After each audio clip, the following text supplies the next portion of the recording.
আমাদের ঢাকাবাসীর জনদুর্ভোগের চিন্তা করে সামনে কুরবানি ঈদ, আশা করি এটাকে আর বিলম্ব করবেন না। আপনি যতই আইন বুঝান, জনগণ আইন বুঝে, ব্যারিস্টার আছে, আপনাদের যেমন আইন মন্ত্রণালয় আছে, আমাদেরও তো ব্যারিস্টার আছে। সমস্ত পাবলিক এটা বুঝে, পাবলিক জানে কে সত্য বলতেছে কে মিথ্যা বলতেছে। কেন দিচ্ছেন না? গভর্নমেন্ট তো অন্যগুলো আটকাচ্ছেন, অনলি আপনি স্থানীয় সরকার আটকাই দিচ্ছেন কেন? কারণটা কি?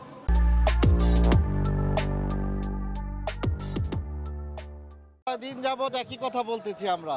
প্রত্যাশা একটা, আমাদের ডিমান্ড একটা, রিকোয়ারমেন্ট একটা।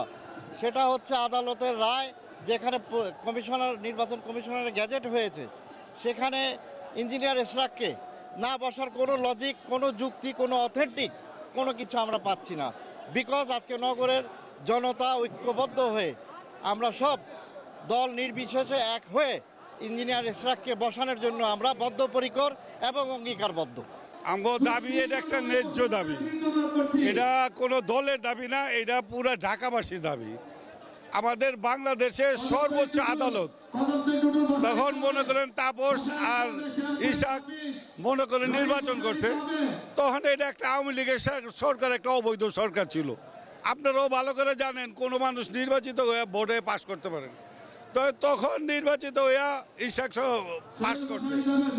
বাংলাদেশের সর্বোচ্চ আদালত এটা রায় দিছে যে তাপস পাশ করে না, ইশাক পাশ করছে। এইটা মনে করেন নির্বাচন কমিশনার, ওখানে স্বচ্ছ নির্বাচন কমিশনার মনে করেন শপথ বাক্য পাঠ করাইছে। এখন মনে করেন যেমন সিটি কর্পোরেশন স্থায়ী সরকারের মন্ত্রণালয় আন্ডারে, এখন সরকার এটা নিয়ে একটা তালবাহানা কইরা দেশের মানুষের কষ্ট দিতেছে। আমাদের কর্মসূচিটা হলো আসলে জনগণের নির্বাচিত প্রতিনিধিকে ক্ষমতায় আনা, ক্ষমতায় দেখা, তার শপথ পালনের ব্যবস্থা করা। কাজেই জনগণের ম্যান্ডেটের পরে আমরা শ্রদ্ধা জানাচ্ছি, গণতন্ত্রের পরে শ্রদ্ধা জানাচ্ছি।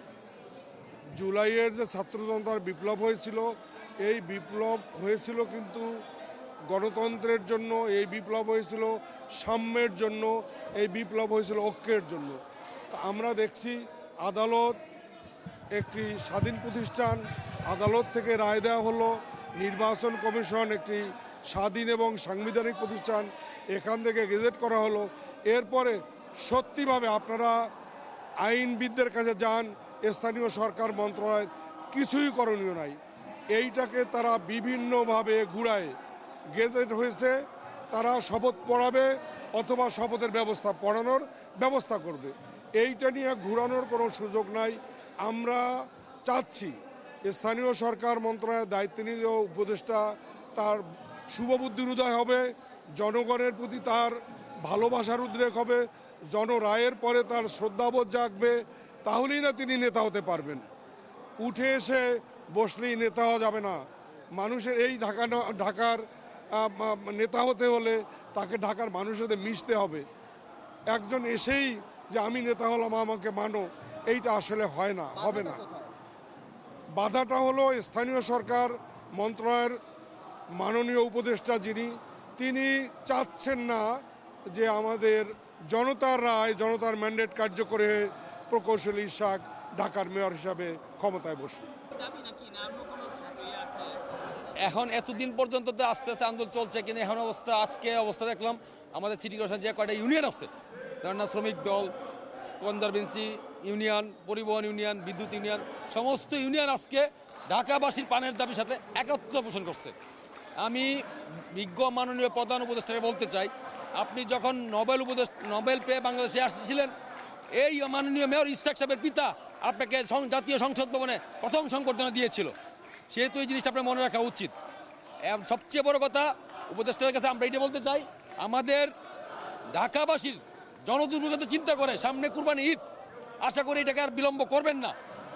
আপনি যতই আইন বুঝান, জনগণ আইন বুঝে, ব্যারিস্টার আছে, আপনাদের যেমন আইন মন্ত্রণালয় আছে, আমাদেরও তো ব্যারিস্টার আছে।